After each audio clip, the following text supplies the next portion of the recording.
On a sunny day in the park, Carl the Goose sits on a bench and contemplates the ins and outs of human existence.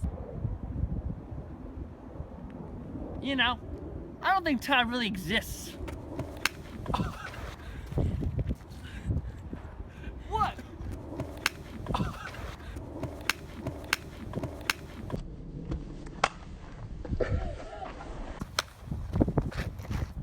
Idiot! You Goose!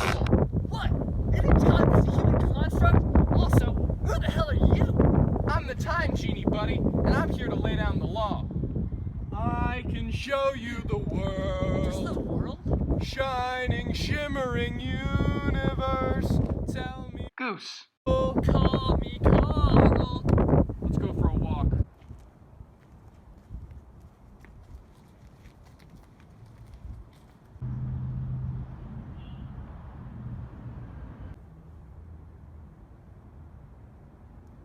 Tell me, Carl, what do you see? Bricks. No. What do you see? A school. God, it's light. You see light, Carl. The speed of light is the same for all observers, no matter initial speed, direction, or motion. Light doesn't require the same medium that sound does. It travels through all of space-time. Take my coat. Okay. However, if you bend space-time with gravity, a black hole, for example, space-time actually warps, and light will bend around the object. Thusly, you can observe light from behind an object because of the warping. What the hell are you talking about? Who are you talking to? I feel like my mind just exploded.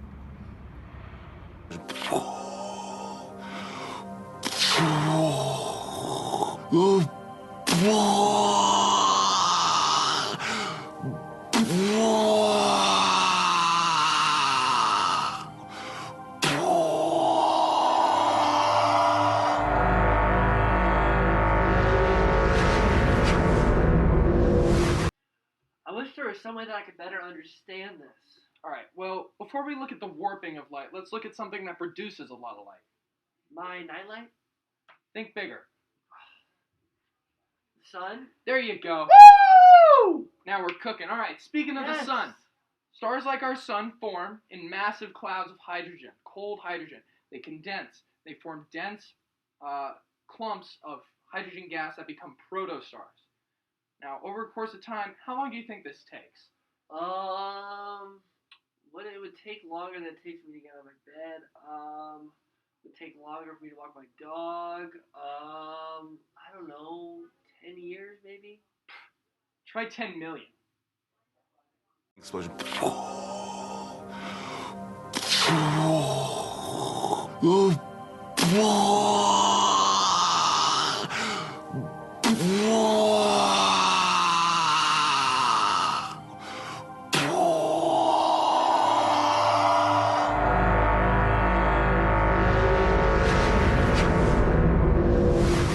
Protostars form, loose hydrogen starts to fall in on them, gaining in mass.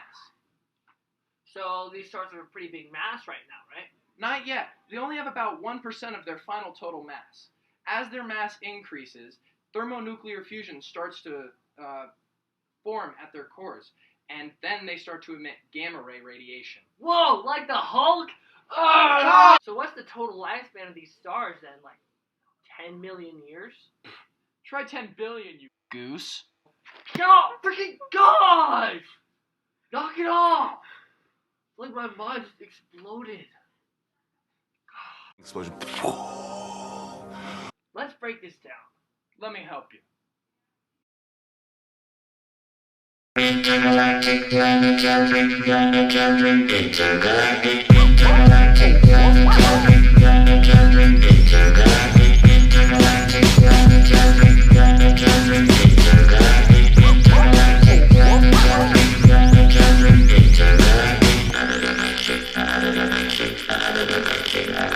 Talking about science.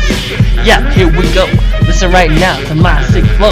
I feel like I'm up on planet Mars. I'll put you in orbit with my fresh bars. If I can see H-E to the M, we all hanging in AP Chem.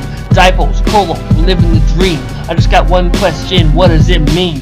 Feel me right now, feel me right now. This is where it matters, don't make a sound. Now here's a funny thing about science, it's all adaptation. Keep your fixation today. You wanna know about stars, and they're kinda like space cars.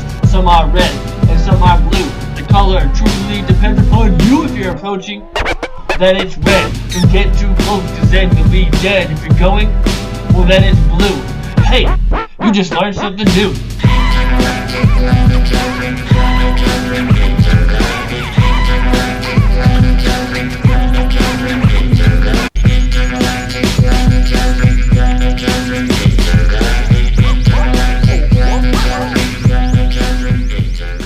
So, how did all this start out? I know a guy. Oh, Well, according to the most prevalent theory about the start of the universe, called the Standard Model or the Big Bang Theory, as you may have learned in school, the universe began about 13.8 billion years ago. Yeah, so like before that, time did not exist because nothing existed either. so it was kind of just like. Well, yeah, sort of.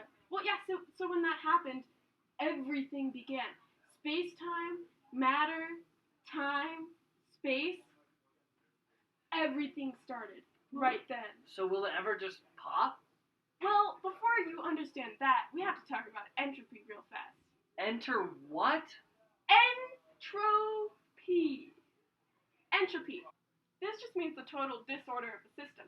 The second law of thermodynamics says that the entropy of the universe will always be increasing. So when my mom tells me that I need to clean my room, I'll just tell her that the second law of thermodynamics is making it always messy. Man, I tried that too, but it didn't work. Darn. So will the universe just keep expanding? And if so, what's going to happen? Well, see, there's three main theories about this. So one of them is that the universe will eventually run out of hot stuff, and the entropy will just die out of the universe, so it'll just kind of fizzle out. Another one is since it keeps on expanding, the universe will just keep cooling down, and then nothing can exist because it's too cold. And then the last one, the most exciting one, is that there'll be too much matter in the universe, and it'll just collapse onto itself. So what happens to us when that happens? I don't know. We'll probably be long dead, though. It's not going to happen that soon. I hope. Thank you so much for teaching me, Space Genie. I feel so learned now.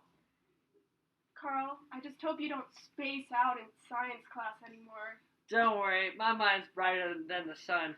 Do you have any books for reference? Well, I think you would like comic books. Oh yeah, I think I would too. What's your favorite kind of music? Neptunes. Oh yeah, those are good. Those are good. Do you ever like a favorite drink or something? Gravity. Always a classic.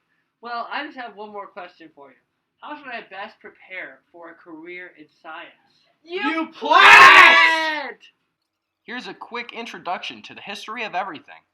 First there was nothing, and then a long time there came along something. Something big. See, look at that.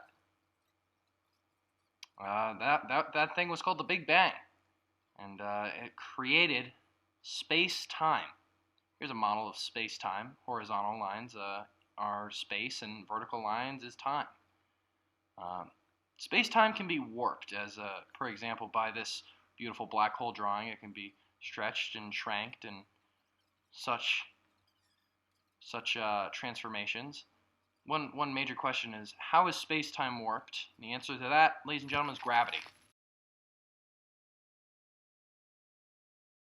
Everything will just keep getting disordered and stuff.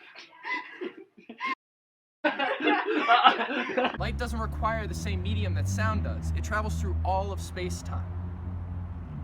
Cool shit. I don't think time really exists.